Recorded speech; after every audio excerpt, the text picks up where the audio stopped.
All right, Israel Baldera, CBS 12 News. We are once again at Howley's the day after the third and final debate between Donald Trump and Hillary Clinton. Again with me, two wonderful ladies, Dina Schwartz and nice apple pie for me, and Karyn Turk. Both, by the way, entrepreneurs, businesswomen, and very smart people that I turn to find out what the right and the left are saying about presidential politics. Let's start with the basic question. Your takeaway from last night's debate? I think Trump did really well. I think it was a very good debate. I think we really actually talked about some issues and some things that needed to be addressed, and I felt like it was much better than a lot of the other debates. Okay. What about your takeaway? I think Trump showed the American people that he has a poor temperament and he's not able to hold it together. Interesting to me, though, that when I asked Karyn your takeaway, she talked about Trump, but you didn't talk about Hillary. You talked about the negativity of Trump. And I keep seeing that out on the campaign trail, that it's not so much, I know you like Hillary, I know that you're supporting Hillary, but it's almost like she's an afterthought, that for you, it's about how bad Donald Trump is. Why is that the case? By now, you guys should be saying, oh my God, Hillary is awesome. I don't need to say she's awesome. She already is awesome next to him. I can't say anything nice about him after every debate. I try to find some. I mean, I'm sure there's parts of him that he's a really nice man and he's a good dad, but he's not meant to be president. He should run Trump organization and he should be the king of his Trump TV. Trump TV. All right. Can you say something nice about Hillary? I think that the chef's jacket looked quite stunning on her last night. So yeah, So I the could answer say is no. All right. So let's talk about policy. Since we can't say something nice about each other's candidate, let's talk about policy. Politico Today had an article saying these were the 7 minutes where Donald Trump lost last night. And it was when he was talking about open borders and he was nailing Hillary Clinton on the speech that she gave, that basically she was talking about open borders. And then Hillary threw that jab with regards to Russia and his support for Vladimir Putin, and he took the bait. And Politico says he had her on the ropes, and when he could have won, he didn't, and he went this way. Does that go to that he's a bad campaigner, or that he just is easily manipulated to take the bait? I think he kind of fell in the trap there. I would have to say that happens, and I have to say that you're also, you're dealing with a live situation. I know you do a lot of live TV. I'm sure everything that you say isn't actually perfect every single time. I do admit that. And I've been in the same shoes, so I kind of understand that sometimes you do get sidetracked. If you look at it, the amount of time she gets sidetracked, well, we could definitely do a count, and I guarantee that she would way exceed him. Because when I feel like when she talks, she changes the subject and nobody takes any notice. But when he does it, of course, we got to jump all over Trump. Because again, it's not about Hillary, it's not about their great candidate, it's about finding the fault in something he says or something he does. It's not about finding the fault in something he says. He constantly says something to find the fault in it. Everyone keeps on blaming the media. The media, he just feeds the media. How could you keep on blaming the media? They just keep on reporting the actual facts of what's happening. But when it comes to Hillary, and I think the word you've used in the past is scripted, that, in the third and final debate, she was just sort of going to play it safe. She's, by now, the numbers are on her side, so therefore, she's just going to coast to November 8th. Is this a good strategy for her to play it safe? Because I think last night she played it a little safe.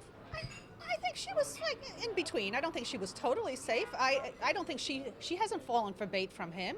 I mean, if you're going to be president, why does he keep on falling for bait with her? She's, she could easily, she always stays on script, and that's just her demeanor, that's her tone, the way she talks. So you think she's on script because of her tone. She's like this. She's not a great speaker. She's not one of these who commands a room like Obama is or Michelle Obama is. I'm just curious what the job description is for you, because to me, I don't necessarily need somebody who's a great speaker on stage. I need somebody who's going to get to the White House and do a good job and take action in this country and get stuff done. She will more than him, in my opinion. Again, I'd have to agree with him with So the her 30-year track record. Show it to me. Will, on November 8th, which I would put $1 million down on the table and say she's got this election hands down. Wow, seriously, $1 million? Hey. Holy cow! Let's go. Wow. Okay, I'm gonna save you from that one for last. Let's go back to what she was saying, and that is the issue of Trump and experience. Has he been able to say and convince a large vote population out there that he has not only the temperament but the experience to be the commander-in-chief, especially when, like, for example, last night he was actually going against the majority of the intel community, saying no, Russia is not hacking. And that just, to a lot of people, they say, well, wait a minute, if the intel community is saying, yeah, Russia is hacking and they're trying to, get involved in our elections, and he's saying no, what is up with that? I think it's sort of maybe taken out of context, or, I don't know the facts on that. I don't know how valid it is. So I would have to do some fact finding myself to actually answer that question appropriately. But I feel like with him, he gets to the point. He gets to the point. Pence also said it was Russia. Everybody around him is saying, so why would you say that you don't know? We do know. And he never says anything. He doesn't stand. So there's something going on with Russia and him. I don't agree. Again, I have to go back. I think he does a lot of banking business in Russia. But let me. Most banks here in this country will not do business with him. But let me ask you this. You know what? On one hand, she says she wants to have a good relationship and she wants to, make this global energy initiative, and she says that. But then at the same time, if any kind of sensitivity is shown by him towards any other foreign leader, all of a sudden she's jumping all over that. So I feel like, again, we're just, she's talking out of both sides of her mouth constantly. And let's be honest about this. The reason she keeps harping on Vladimir Putin and these are emails that are hacked and he's trying to rig or he's trying to influence our election is because there is substance to this emails. We are finding out a lot of things. For example, she's one way behind closed doors and she's another out on the campaign trail. So she's using the talk of Russia's influence on U.S. elections to try to not show you what's behind the curtain, right? That she really does support open borders, according to the emails, that she really did give speeches to Goldman Sachs that a lot of Democrats would find offensive. I mean, that's what she's doing. I'm not going to defend her for that. I can't sit here. She's a politician. They're all politicians. They all do and say different things. I think when Trump is standing up there, I think half of the time he's lying. So when people say that Hillary is a liar, I think he's even a bigger liar. I mean, if you fact check him, he lies. I don't know what the actual numbers were last night and through the other debates, but he was much higher in lies. I just feel like there's a lot of people out there that are sort of Trump haters and not really true Hillary supporters. I feel like, maybe we need to get down to the fact that he's not a politician. And maybe that's why I like him so much, is this is the same old thing that we've all seen a dozen times. And I find it very hard to understand why other people don't see that and why they just want to follow this political machine. Nothing's happened over 8 years that's been positive. You're just electing another 4 years of the same thing. But let me ask you this, though. To be fair, there are a lot of people out there that they don't like Trump. They hate Hillary, especially my peeps, the evangelical Christians. It's not that they're voting for Trump because, boy, they've got a lot of issues with him, but they have more hate towards Hillary, so therefore that's why they're voting. So at the same time, you both share something in common. You both support candidates that it's more about I hate the other versus I support what she or he supports. In my lifetime, I have voted more Republican than I have Democratic. So and I never really cared for Hillary so much, but through this whole process, I have grown to have an enormous amount of respect for her, for how she has handled herself. I've never seen anyone knocked down as much as she has been knocked down, and she gets right back up.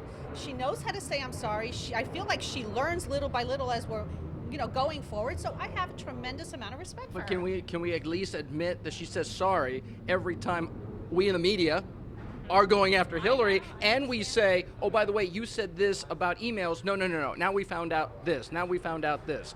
It's when she's pressed to say sorry. It's not like she's a contrite candidate. No, she's not. She's not. And like I told you, I never loved her to begin with. It's just that I have a choice between two candidates, and I will take her over him. All right. Now, on the issue of whether or not he will concede if he loses, I acknowledge that he didn't say he wouldn't do it, but today, now we're talking the day after, it's Thursday, he did say, I will concede if I win. as residents of Florida, we know what it's like when you drag on election day months and weeks and weeks. Is it concerning to you that he's starting to lay doubt as to the legitimacy of who wins on November 8th? Listen, I hope that it doesn't become an issue. Either way, I hope it doesn't become an issue, but it may become an issue. And if any process isn't fair, I don't think you can evaluate it until that process has taken place. So I don't find anything wrong in what he said at all. But I mean, a lot of people are saying, even people on your side are saying, look, this is really undermining our democratic process and you don't want to go there. And maybe he won't go there. Again, you don't know what the future holds until But we he's get here. We're already living in doing the it. present. But he's already doing He it. shouldn't have said it. You don't say things like that. If you're going to be president of this country, you don't talk like that. It's just, he has to have some kind of a filter. When he goes, if he ever became president, he went to Russia, went to China, went to that. He has to have some kind of a filter when he speaks with other presidents. Yeah, but I Trumpians don't like the know. fact that he doesn't I like like the fact that he See? doesn't, because I don't want other countries to take advantage of us in the way that they've been allowed to, and I don't want our own system to take advantage of us and of me. And I feel like that's what I've seen, and she's just a reminder of that process. So why would I even want to go down that road? I'm looking for somebody who maybe isn't polished on a stage. I'm looking again for somebody who can actually do the job, who can fix this country. And you know what? If we're able to bring money in and we're able to change this from a business perspective, well, that makes life better for everybody else. It's 4 years. You elect him out. But in those 4 years, I guarantee you he would make a difference. As a business owner, he's made a huge difference. We've only got a minute left. Quick question. What is life like for you November 9th if Trump wins? I go on as normal. I accept him as my president, and we move on. All right. What is life like for you if Hillary becomes president? I don't know. We're going to not have anything to talk about, Israel, because I don't know. We'll have to. I guess we'll cross that bridge when we get to it. But of course, I would respect anybody who's the president of the United States. You'll be fighting, posting a lot of Facebook. There might be a little Facebook going on, and we might have to get together. You But almost gave the answer that Trump gave, but you covered yourself at the end. You know, a little bit, yeah. Smarter than your average bear. I'm not sad that the debates are over. I am sad that we're not going to have this conversation anymore. You know, I'm going to miss this. I think we should have one on November 9th. On November 9th, the day after. The day after. And discuss this. All right, Let's there you do it. go. I think so. You know, post on Facebook if you want it. If social media demands it, then we'll be here again, November 9th. I'm Israel Balderas with Karyn, Dina. And by the way, if you guys didn't know Karyn, she's also known as Mrs. Florida. That's why she takes off her glasses. She's alter like, ego yeah, it's right the there. alter ego. It's like Absolutely. Lois Lane, and then it's the super. Absolutely. Is It's my it wouldn't be superhero superhero. costume. No, you wouldn't be a super. You would be a super heroine. Heroine, yeah, that's Heroine. true. But, you know, we could go with the whole PC thing, and we could just call me a hero, too. That's a whole other show. I'm Israel Balderas. It's your voice. It's your future. Remember, November 8th. It's your day to vote.